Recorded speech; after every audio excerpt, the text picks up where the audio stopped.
Tunay ka bang disipulo ni Kristo o kalaban?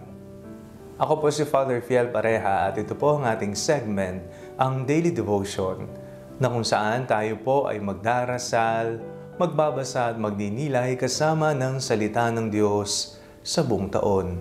Manalangin tayo. Sa ngalan ng Ama, ng Anak at ng Espiritu Santo. Amen.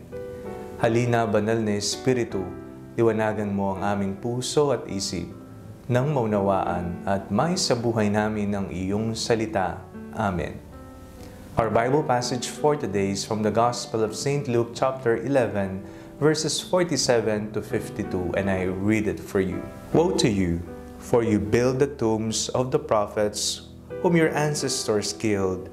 So you are witnesses and approve of the deeds of your ancestors, for they killed them, and you build their tombs.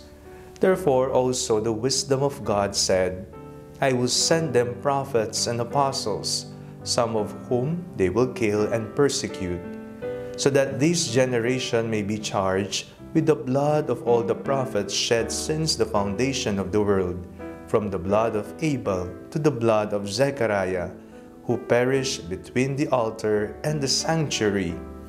Yes, I tell you, it will be charged against this generation. Woe to you, lawyers, for you have taken away the key of knowledge. You did not enter yourselves, and you hindered those who were entering. Tayong lahat ay mga alagad ng Panginoon.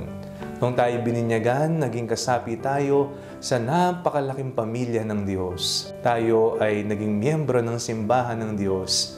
Tayo ang katawan at si Kristo ang ating ulo. Ngunit hindi lingid sa atin na may mga kilala tayong mga Kristiyano na kung makaasta ay hindi disipulo ni Kristo. Kung sila ay gumalaw, parang kampon ng kalaban. Di yata alam kung ano ang kanilang identidad.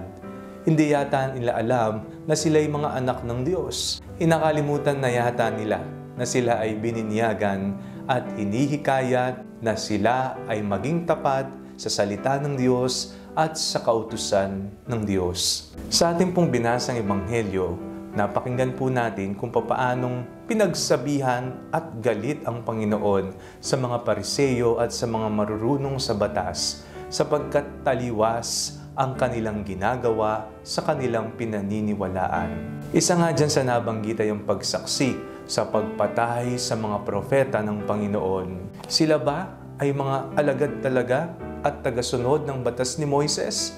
O sila ay mga kalaban ng batas ni Moises at ng mga sinaunang propeta? Tayo po ay nanyayang tingnan ang ating sarili sa ating pang-araw-araw na pamumuhay kung paano tayo makitungo sa ibang tao. Nakikita ba nila ang Panginoon sa ating buhay? O nakikita nila ang kalaban na nariyan upang magsinungaling at magkalat ng lagim? Nawa ang mukha ni Kristo ang makita sa ating mga mukha at madamanawa nila ang pagmamahal ng Panginoon sa lahat. Manalangin tayo. Panginoon, biyayaan niyo po kami ng isang pusong marunong kumilatis sa kung ano ang tama at mali. Maipayagnawa namin sa pamamagitan ng aming buhay ang iyong salita at ang mensahe ng awa at pagmamahal sa iba. Amen. Sa ngalan ng Ama, ng Anak at ng Espiritu Santo. Amen. Huwag po ninyong kalimutang i-like ang video ito. Mag-comment po kayo and share it with your family and friends. Ang panalangin bago matulog ay may sariling Facebook page na po. Huwag niyo pong kakalimutang mag-like at mag-follow dito, and do not forget to subscribe to our YouTube channel. I-click niyo lamang po ang link na nasa description ng video ito, o kaya naman po just search Father Fiel Pareha. God bless you po.